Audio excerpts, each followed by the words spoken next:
A impressora 3D de resina exige cuidados específicos na hora da impressão. Uma boa peça de calibração, por exemplo, ela é fundamental para que os nossos modelos saiam como a gente imaginou. Mas existem testes bem legais para a gente imprimir e que, além disso, nos trazem uma série de informações. E eu vou explicar todas elas para você.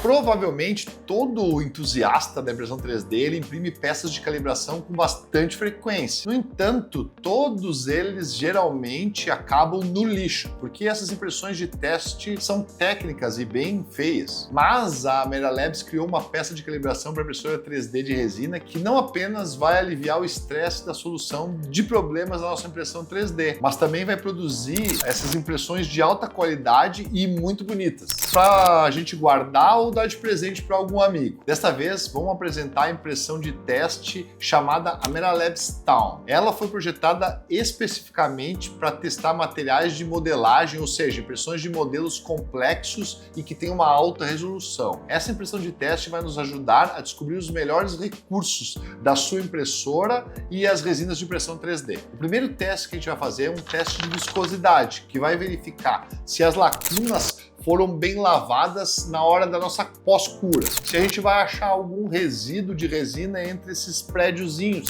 E se isso acontecer, a gente tem que repetir o nosso procedimento de lavagem para que tenha uma boa avaliação antes de fazer mais testes. O layout dessa parte da calibração vai nos ajudar a avaliar a viscosidade da nossa resina. A gente pode ver como a resina se move entre as estruturas, especialmente entre esses espaços menores. Usar uma resina de baixa viscosidade é crucial para impressões mais detalhadas e evita acúmulos que podem arruinar a qualidade da nossa impressão. Mas a gente sabe que hoje em dia existem resinas que são mais viscosas, principalmente aquelas resinas para impressão de dentes, com carga cerâmica ou com carga de silicato. Então a gente precisa, em alguns momentos, esquentar essa resina para que ela fique mais viscosa e a gente consiga imprimir adequadamente. Tem casos que, quando essa resina está fria, a gente não consegue imprimir nada com ela. O segundo teste que a gente vai fazer é avaliar o padrão xadrez que a gente consegue ver na cidadezinha. Pensando na precisão, esse teste ele vai compreender os recortes quadrados que são dispostos num padrão semelhante a um xadrez. Cada quadrado mede 1 milímetro de largura, altura e profundidade. E o objetivo principal é garantir que a gente tenha umas bordas extremamente afiadas e a profundidade adequada para todos os entalhes que vão ter na peça. Isso tem que alinhar perfeitamente com a borda externa, sem nenhuma sobreposição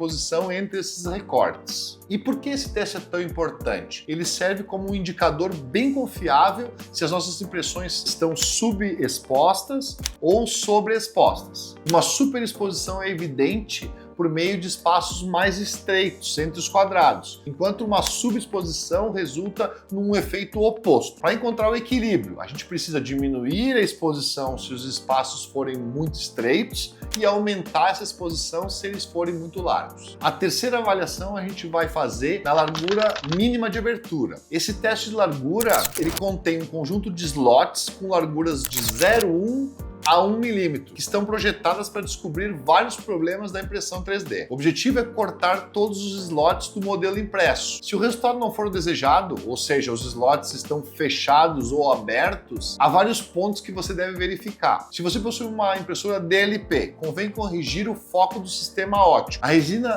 também pode ter uma falta de pigmento, isto é, um bloqueador de luz. Então a gente deve ajustar a duração da exposição para essas resinas que são mais translúcidas. Se as aberturas forem muito amplas, você pode também aumentar a exposição. O quarto teste vai ser a altura mínima da abertura. Nesse teste, a gente vai examinar as aberturas, que variam de 1 a 0,1 milímetros. O objetivo é garantir que elas sejam visíveis e totalmente penetradas durante a impressão. Para fazer isso, a gente tem que focar na profundidade de polimerização, que deve ser de 50 a 100% mais espessas do que uma única camada para que tenha uma boa adesão. Desvios disso isso pode causar essa má adesão ou uma delaminação das nossas peças. Se a gente tiver uma cura excessiva, vai resultar em aberturas fechadas ou difíceis de ver. E para resolver isso, a gente tem que diminuir o nosso tempo de exposição. Mas por outro lado, se essas aberturas forem muito altas ou tiver formatos errados, aumentar o tempo dessa exposição vai ajudar. Isso melhora a penetração da luz e reduz então os riscos de impressões com falhas. O quinto teste seria as pontes em forma de cruz. No centro dessas pontes,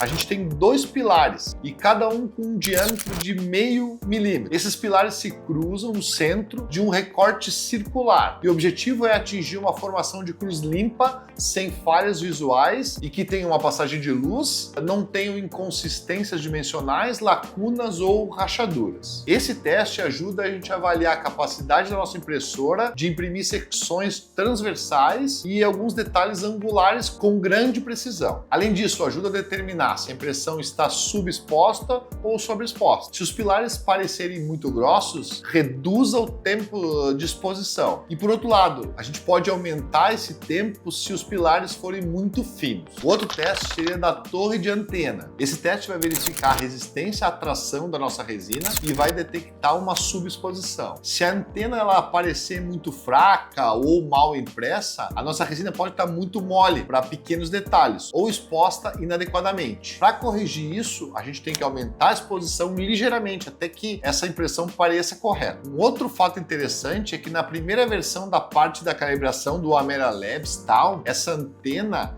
ela ficava com um defeito que deixava uma gota em cima da ponta dessa antena, o que era na verdade um problema. E o que foi feito? Foi adicionado um teto que protegia e evitava qualquer resíduo restante em cima da ponta da torre, fazendo com que ela imprimisse adequadamente. Se essa antena falhar, o teto captura as gotas e mantém o tanque limpo e vai reduzir a necessidade de limpeza do ferro. O outro teste seria o logotipo do Amera Labs, que é inscrito em um relevo na borda do edifício. E o objetivo é garantir que esses logotipos sejam nítidos e claros, como em testes anteriores, mas em uma configuração mais relaxada. Esse teste é outro indicador de subexposição ou superexposição. E ele deve ser avaliado juntamente com os outros testes para a gente ter uma visão geral e a gente vai determinar os tempos de exposição que são ideais. Se a gente notar que o logotipo é maior que o elevado, é recomendado que a gente aumente a exposição da camada. E um logotipo maior e mais elevado indica uma superexposição. Na impressão 3D de resina, seções distantes da fonte de luz podem enrugar ou ondular um pouco, devido às longas exposições necessárias para uma boa aderência da camada. Mas essas longas exposições podem também causar marcas indesejadas na superfície que não estão iluminadas. E se ambos os logotipos forem impressos com problema, tem que certificar de que a resina no tanque esteja devidamente misturada. Além disso, sempre agite o frasco da resina antes de adicionar a resina ao tanque, pois alguma sedimentação do pigmento pode causar esses problemas. Embora seja difícil consertar isso completamente, ajustar os tempos de exposição pode ajudar a minimizar e vai resultar numa superfície mais suave. O próximo teste seria a capacidade de resolução dos eixos X e Y.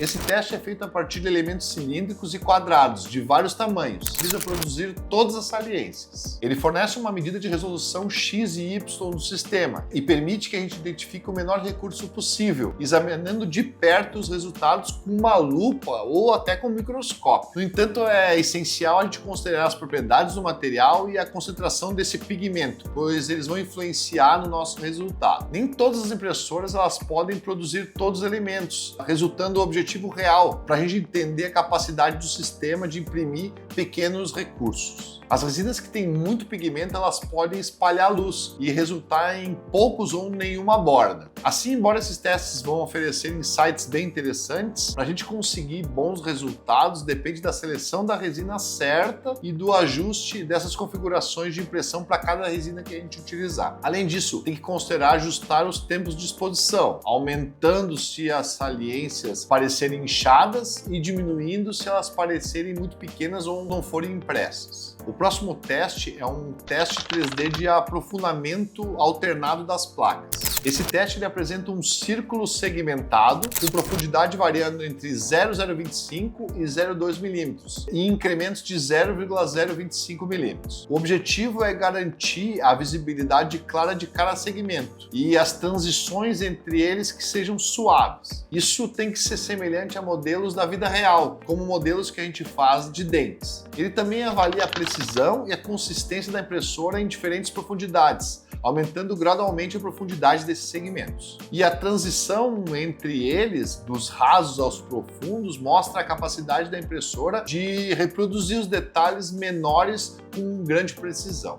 Se esse modelo sair deformado, olhe se a resina está bem misturada e ajuste esses tempos de exposição. Se o círculo estiver inchado, aumente a exposição e diminua se ele parecer muito pequeno. O último teste que é legal a gente avaliar é dos pilares. E esse teste serve como uma referência para avaliar a dureza e a tenacidade do material. E ele vai apresentar pilares de espessura variável, de 0,1 a 0,5 milímetros, com alturas entre 1 e 4 milímetros. E o objetivo principal desses pilares é testar a capacidade do material de suportar os rigores da impressão 3D, e especialmente lidando com detalhes muito pequenos. Para a gente alcançar o sucesso nesse teste, vai depender um pouquinho de atingir o equilíbrio bem delicado entre a dureza do material e as configurações de exposição. Às vezes até uma superexposição produz um conjunto completo desses pilares, mas esses pilares precisam suportar a tração do filme em um ângulo de 45 graus e resistir à queda devido à gravidade. Mesmo se a gente definir um tempo de exposição correto, a resina precisa ser resistente. Os pilares mostram o quão forte o material é e nos dizem por quanto tempo a gente deve expor. Quando a resina fica muito dura, a gente pode ver pequenas mudanças no formato e na espessura. Isso vai nos lembrar por que é importante usar material de impressão 3D resistente para impressões detalhadas e mais duradouras. E aí, galera, o que acharam? Esse é um teste muito preciso e legal de fazer, mas quando dá certo, a gente tem certeza que estamos no caminho certo. Mas peraí, não vai embora. Antes, deixe seu like, se inscreva no canal e se você tem algum teste que eu não falo aqui e que ajuda você, deixe nos comentários que eu faço um vídeo mostrando ele também. Até mais!